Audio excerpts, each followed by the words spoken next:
जिल्ह्यात 144 कलम असताना व बंदीचा सुस्पष्ट आदेश असताना दुकानं चालू ठेवल्याबद्दल अमरावती शहरातील 4 दुकानांवर महापालिकेच्या पथकाने कारवाई करून दुकानं सील केली आहेत।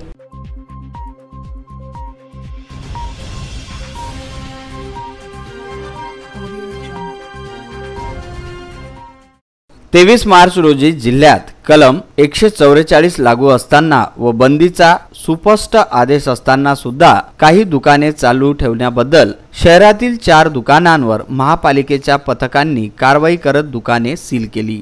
जीवनावश्यक वस्तू विक्री वगळता अन्य दुकाने बंद ठेवण्याचे आदेश आहेत। बडनेरा रोडवरील पाटमासे स्टील, साई ऑटो एजन्सी, मोची गल्ली येथील फैजल अब्बास कटलरी स्टोअर व मोर्शी रस्त्यावरील एक पांटेला अन्न पदार्थाच्या नावाखाली कटलरी व स्टेशनरी वस्तू विक्री करत असल्याचे आढळून आले। त्यानुसार पालिकेच्या पथकाने ही दुकाने सील केली आहेत।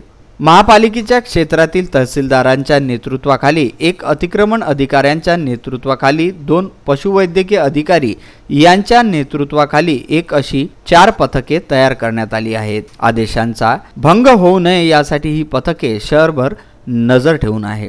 Bureau report, Vidarbha news.